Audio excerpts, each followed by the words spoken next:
Bismillahirrahmanirrahim. Assalamualaikum warahmatullahi wabarakatuh. Kembali lagi bersama saya, Sani Kusmayanti, mahasiswi STEMIKA Syekh Zainuddin Nahdlatul Wathon Anjani, Lombok Timur. Oke, kali ini saya akan membawakan sebuah materi yang berjudul metode eksperimen, yang dimana terdapat pengertian metode eksperimen dan macam-macam desain eksperimen yang diampu oleh dosen Zainal Arifin MPD,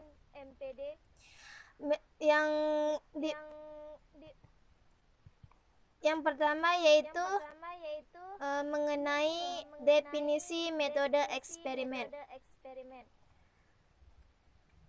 di mana metode penelitian eksperimen adalah metode penelitian kuantitatif yang digunakan untuk mengetahui pengaruh variabel independen treatment atau perlakuan terhadap variabel dependen hasil dalam kondisi yang terkendalikan. Kondisi dikendalikan agar tidak ada variabel lain selain variabel treatment yang memengaruhi variabel dependen, di mana metode eksperimen itu memiliki 4 faktor utama dalam penelitian eksperimen, yaitu hipotesis, variabel independen, variabel dependen, dan subjek. Hipotesis dalam penelitian eksperimen merupakan keputusan pertama yang ditetapkan oleh peneliti diuji. Berdasarkan hipotesis tersebut, selanjutnya dapat ditentukan variabel independen dan dependen serta subjek yang digunakan untuk peneliti. Kita beralih ke definisi menurut para ahlinya. Yang pertama itu menurut Hasan Alwi menjelaskan bahwa metode eksperimen yakni percobaan yang bersistem dan terencana untuk membuktikan kebenaran akan suatu teori.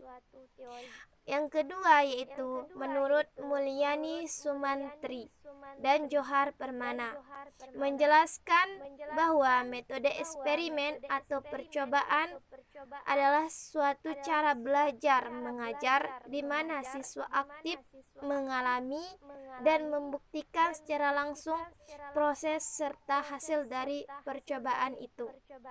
Yang ketiga yaitu menurut Paul Suparno menyatakan bahwa metode pembelajaran eksperimen adalah suatu metode mengajar di mana siswa diajak untuk melakukan suatu usaha percobaan sebagai pembuktian, pengecekan bahwa teori yang dipelajari itu adalah memang benar. Selanjutnya menurut Rostiah, metode eksperimen merupakan satu dari banyak metode mengajar di mana siswa melaksanakan sesuatu percobaan mengenai sesuatu hal, melihat prosesnya dan menuliskan hasil percobaannya. Selanjutnya, hasil pengamatan tersebut disampaikan di kelas dan dievaluasi oleh pendidik. Menurut Saiful Bahri, Jamarah, dan Azwar Zain menyatakan bahwa metode eksperimen merupakan cara penyampaian materi di mana siswa dapat melakukan suatu percobaan dengan mengalami dan membuktikan sendiri secara langsung apa yang dipelajarinya. Sedangkan menurut Winarno menyatakan bahwa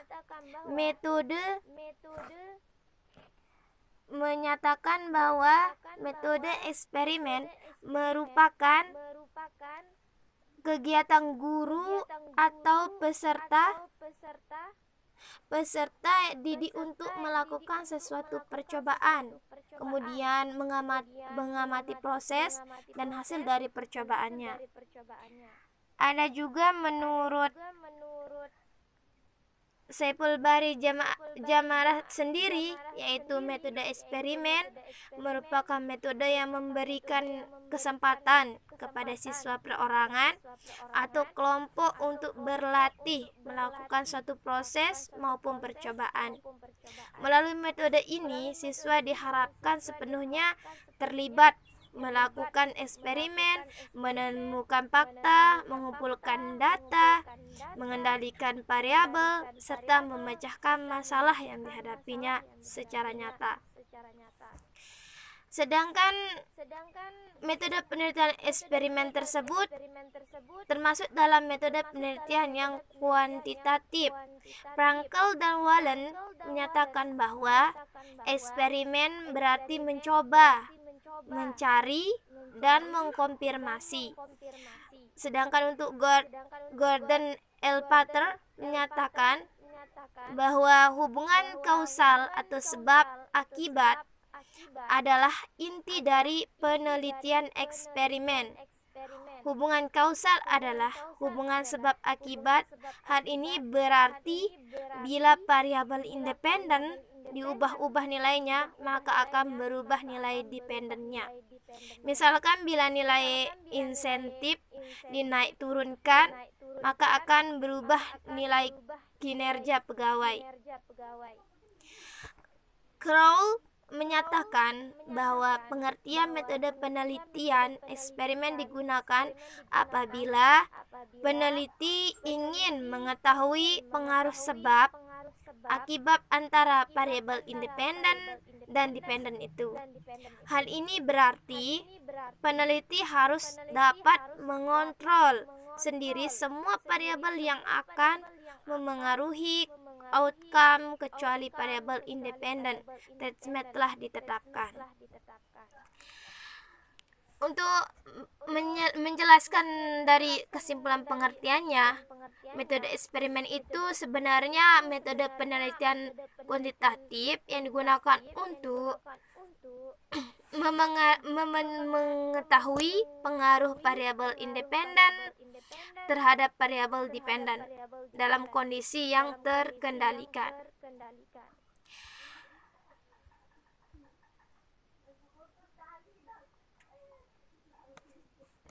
Kita beralih ke macam-macam desain eksperimen.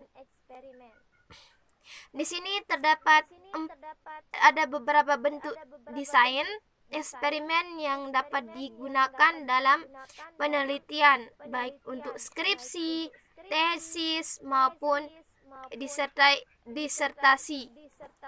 Yaitu yang pertama itu pre-experimental design atau biasa disebut juga dengan non-design. Disebut pre-experimental design karena desain ini belum termasuk eksperimen yang sungguh-sungguh, sebab masih terdapat variabel luar yang juga ikut berpengaruh atas terbentuknya variabel dependen. Jadi eksperimen yang merupakan variabel dependen itu bukan semata-mata dipengaruhi oleh variabel independen. Hal ini dapat terjadi karena tidak adanya variabel kontrol dan sampel tidak dipilih secara random. Ada beberapa macam bentuk pre-experimental design. Yang pertama itu one-shot case study. Yang kedua one group pre-test post-test design. Dan yang ketiga, in-text group comparison. Di mana penelitian pre-eksperimen jenis one-shot case study itu merupakan desain penelitian di mana peneliti hanya melakukan satu kali tesmen yang diperkirakan sudah mempunyai pengaruh untuk kemudian diadakan post-test. Dan yang kedua mengenai one group pre-test post-test design. Itu desain penelitian yang terdapat pre-test sebelum diberi perlakuan dan post-test setelah diberi perlakuan. Nah, yang terakhir itu index group comparison. Pada desain ini terdapat satu kelompok yang digunakan untuk penelitian, tetapi dibagi menjadi dua, yaitu setengah kelompok untuk eksperimen yang diberi perlakuan dan setengah untuk kelompok kontrol yang tidak diberi perlakuan. Paradigma penelitiannya itu bisa disesuaikan dari one shot case study, one group pretest post-test design, dan index group comparison. Selanjutnya itu untuk true experimental design. Dalam penelitian ini, peneliti dapat mengontrol semua variabel luar yang memengaruhi jalannya eksperimen. Dengan begitu, kualitas pelaksanaan rancangan penelitian atau validitas internal bisa menjadi lebih tinggi. Ciri utama dari true experimental design ini yaitu sampel yang dipakai untuk kelompok eksperimen maupun kontrol diambil secara acak dari populasi tertentu. Jadi, true experimental design ialah adanya kelompok kontrol dan sampel penelitian yang dipilih secara acak. Ada dua bentuk true experimental design, yaitu post-test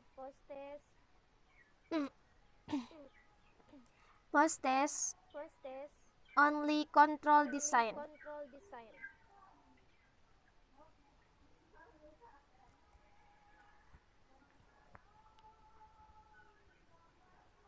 Apa yang dimaksud dengan post-test only control design? Yaitu di sini tuh mencakup masalah adanya perlakuan kontrolan perlakuan itu pada desain itu hanya satu kali, dan p-testnya itu secara berkelompok gitu untuk p-test desainnya. Oke, selanjutnya beralih ke factorial desainnya. Di sini untuk factorial design itu adalah untuk modifikasi atas true experimental design. Modifikasi yang dilakukan ialah dengan mengamati kemungkinan adanya variabel moderator yang memengaruhi variabel independen perlakuan terhadap variabel dependennya. Yang terakhir yaitu quasi experimental design. Nah, di quasi experimental design juga merupakan pengembangan dari true experimental design. Namun, desain ini cenderung sulit dilaksanakan. Desain ini memiliki kelompok kontrol, namun tidak bisa berfungsi secara penuh untuk mengontrol variabel-variabel luar yang memengaruhi pelaksanaan eksperimen atau percobaan. Walau demikian, desain ini lebih baik daripada experimental design. Quasi experimental design dipakai karena ada pelaksanaannya sulit memperoleh kelompok kontrol yang dapat dipakai untuk penelitian. Dalam suatu kegiatan administrasi atau manajemen, sering tidak mungkin menggunakan sebagian para karyawannya untuk eksperimen dan sebagiannya tidak. Maka dari itu, dikembangkanlah desain quasi eksperimental untuk mengatasi kesulitan dalam menentukan kelompok kontrol penelitian. Di sini ada dua bentuk desain quasi eksperimen, yaitu time series design dan non-equivalent control group design. Kira-kira apa sih yang dimaksud dengan time series desain itu, di mana yang terjemahkan itu merupakan analisis deret waktu terputus. Kadang-kadang dikenal sebagai analisis deret waktu kuesi eksperimental. Adalah metode analisis statik yang melibatkan pelacakan periode jangka panjang sebelum dan sesudah titik intervensi untuk menilai efek intervensinya.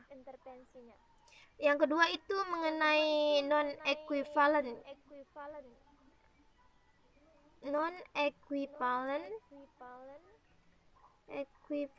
control group design.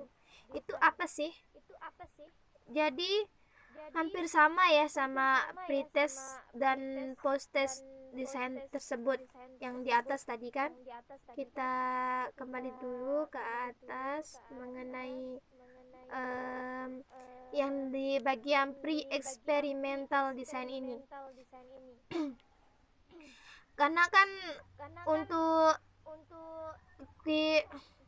yang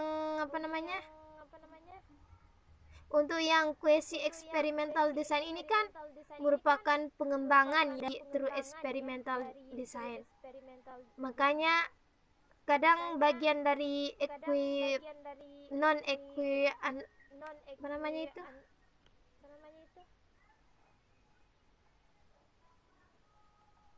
untuk non-equivalent control groupnya itu hampir sama lah dengan pretest post-test control group desainnya. Oke, kita beralih ke kesimpulannya ya. Untuk kesimpulannya di sini yaitu di mana metode penelitian eksperimen adalah metode penelitian kuantitatif yang digunakan untuk mengetahui pengaruh variabel independen atau treatment perlakuan terhadap variabel dependen hasil dari kondisi yang terkendalikan. Kondisi dikendalikan agar tidak ada variabel lain selain variabel treatment itulah perlakuannya yang mempengaruhi variabel dependen hasil dalam kondisi eksperimen. Di sini kita ambil pengertian